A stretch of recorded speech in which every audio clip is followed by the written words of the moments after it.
Բարեցես, Արևմտյան Հայաստանի հեռուստաընկերության հերթական լուրերն են։ Երևանը իրականության փորձության առջև, Եվրոպական քաղաքական համայնքի 8-րդ կակատնաժողովը, Times Square-ի մեջ հայրու ցեղասպանության զոհերու հիշատակի արարողություն, հայրու ցեղասպանության զոհերու հիշատակի 100-ամյակին նվիրված հուշարձանի ոչնչացումը կգրե հստակ քաղաքական եւ քաղաքական բնույթ Հովիկ Ավանեսով։ Լիբանանի մեջ զոհերու թիվը հասած է 2700-ի։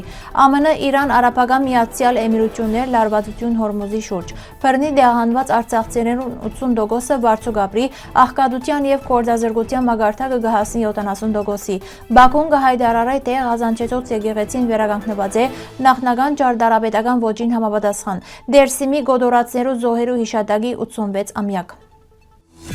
Արևմտյան Հայաստանի Հանրապետության նախագահ Արմինակ Աբրահամյան կգրե. Երևանը իբրև եվրոպական խոստումներու եւ աշխարհակաղակական պատրանքներու խաչմերուկ։ Եվրոպական քաղաքական համայնքի 8-րդ կակատնաժողովին ծիրին մեջ Հայաստանի մայրաքաղաքը հյուրընկալեց առաջնորդներ եւ թիվանակետեր հայտարարված նպատակի շուրջ, զորացնել մայրցամաքային համագործակցությունը աջող լարվածություններու պայմաններուն մեջ։ Սակայն միասնության եւ համերաշխության մասին ելույթներուն յետին գծակի հարցը, արդյոք Եվրոպան իրապես պատրաստ է գործելու։ Վերջին Քաղաքական ջեղկվածերուն հետևանքով Եվրոպական քաղաքական համայնքը կներկայանա իբրև ջգուն երկխոսության հարթակը, որ կգերազանցե Եվրոպական միության սահմանները։ Երևանը որպես հյուրընկալ քաղաք ընտրելով կազմակերպիչները հստակ խորհրդանշական ուղերձ կփոխանցեն։ Հայաստանը ըլլալով դարձաշրջանային վերացեվավորումներու առաջնակիցին գտնվող պետությունը կմարմնավորե այն անվտանգության, ինքնիշխանության եւ ժողովրդավարական դիմադրողականության մարտահրավերները, որոնց դիմաց կգտնվի մայրցամաքը։ Սակայն դարձաշրջանային գայունության վերաբերյալ ոյ վելուրջ քննարկում չի կրնար անդեսել կենտրոնական հարցը,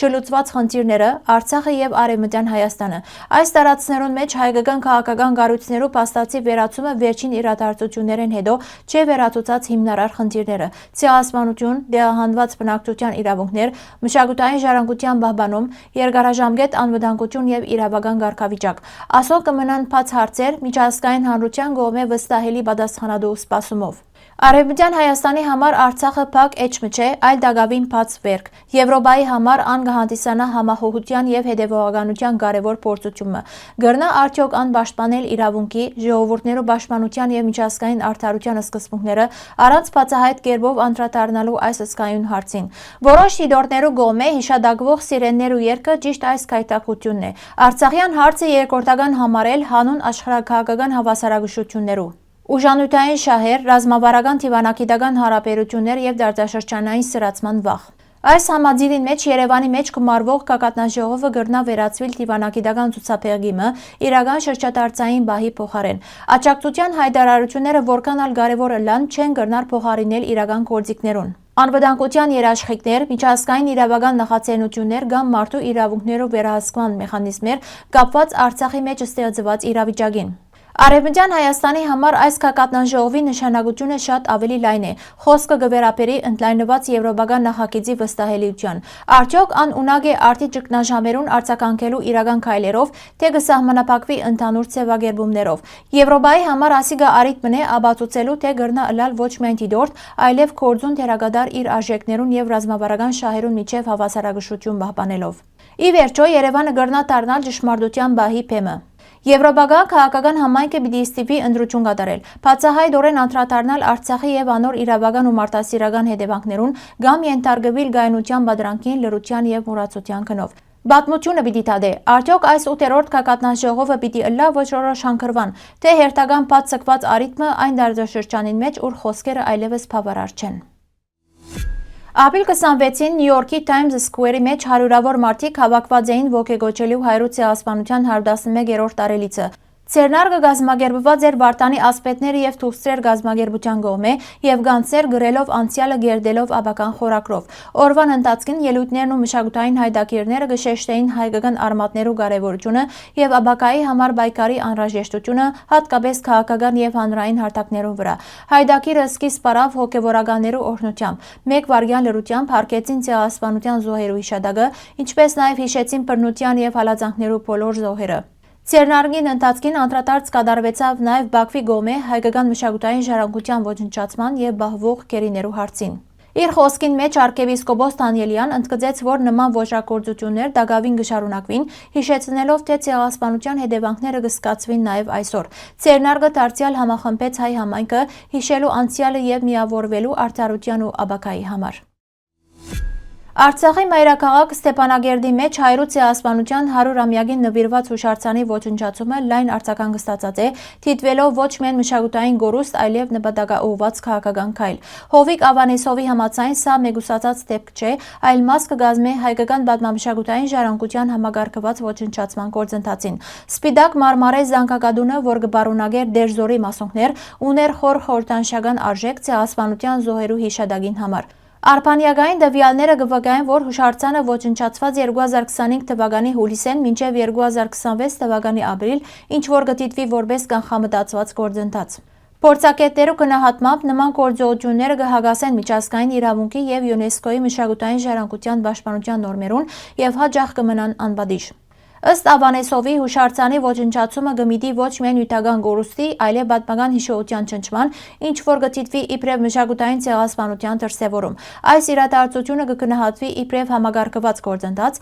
որ կպահանջի միջազգային հստակ արձագանք։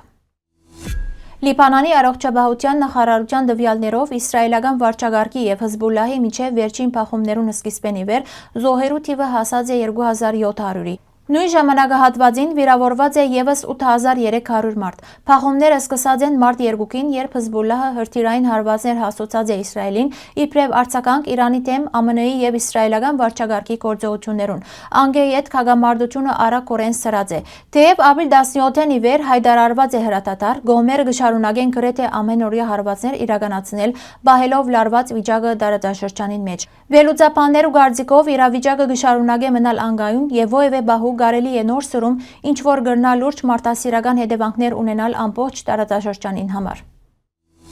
Ամերիկայի Միացյալ Նահանգները հայտարարած է, թե ոչնչացուցած է Իրանի հետ կապված ուժերուն ավեր, մինչդեռ Իրանը կբնթե, թե իր անօտաչու սարքերով հարվածած է ամերիկյան ռազմական նավը։ Երկու կողմերն ալ կհերքեն հագարակ բնդումները, ստեղծելով դեղեկատվական հակամարտություն։ Հորմուզի նեղուցը, որ համաշխարհային նավթային արևդուրի հիմնական ուղիներն է, գրեթե փակված է մոտ 2000 նավերով երկու կողմերուն վրա։ ԱՄՆ-ի նախագահը հայտարարած է Project Freedom գործողության մասին, ապահովելու անցումը, սակայն մանրամասներ չեն ներկայացված։ Իրան կզգուշացնե, թե առանց արտոնության անցնող նավերը կրնան թիրախավորվել, միաժամանակ ընդլայնելով իր վերահսկողության քարտեզը, ներառելով Արաբական Միացյալ Էմիրություններու ջրային տարածքներ։ Արաբական Միացյալ Էմիրությունները Իրանը կմեղադրեն Ֆուջեյրայի վրա հրթիռային եւ անօտաչու հարվածներ իրականացնելու մեջ, ինչի հետևանքով վնասներ եւ վիրավորներ արձանագրված են։ Իրավիճակը կմնա խիստ լարված։ Փոխադարձ մեղադրանքներն ու ռազմական քայլերը կվտանգեն տարածաշրջանային գայունությունը եւ համաշխարհային ուժանույթի շուկաները։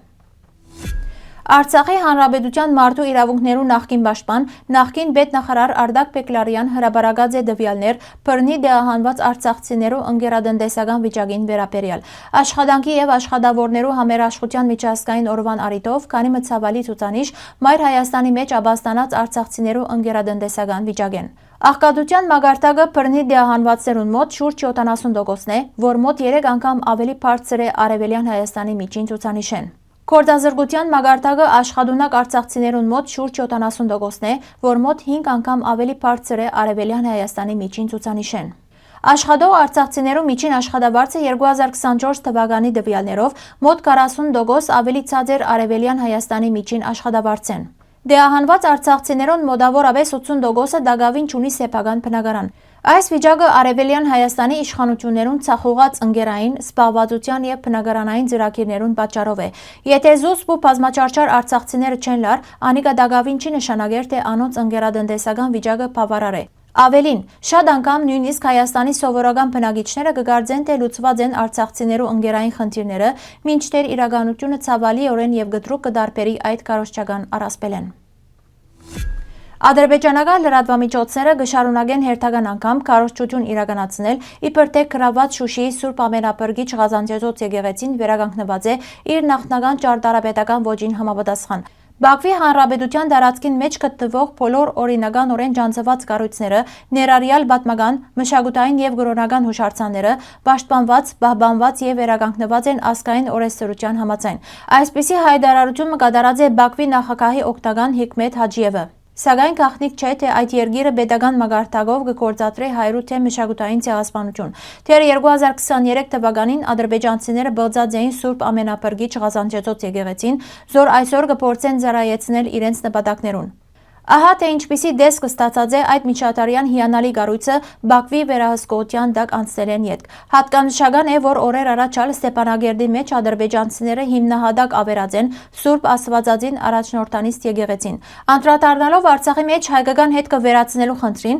Հիկմետ Հաջիևը հայտարարած էր, թե հայկական եկեղեցիներու քանդումը կփոխի Բաքվի օրենսդրութենեն եւ միջազգային նորմերեն, փաստացի չբացառելով, որ ապակային նման դեպքեր կգրնան գտնվել։ Բաքուն այդ դարածներուն մեջ կիրականացնել լայնածավալ վերականգնողական եւ շինարարական աշխատանքներ եւ այդ ծիրին մեջ քայլեր կձեռնարկվին գրավման ընթացքին անօրինական կերպով կառուցված որոշ կառույցներով վերաբերյալ ըսած էր ան։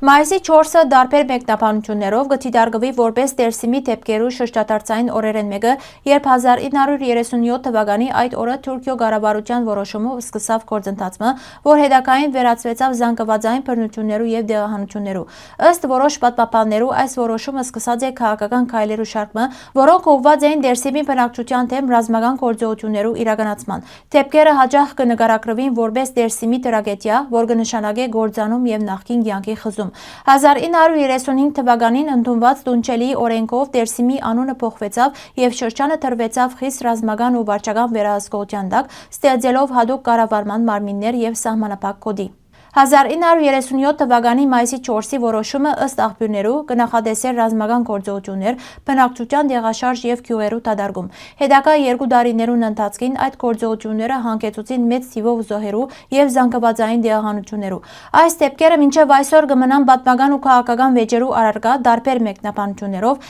ներառյալ ծանր մարդկային ողբերգություն կամ ցեղասպանության չափանիշներուն համապատասխանող գործընթաց։ Եզրակացությամբ նման դեպքերու հիշողությունը եւ բաց քննարկումը կարևոր են պատմական արդարության եւ գրքնության գաղթման համար։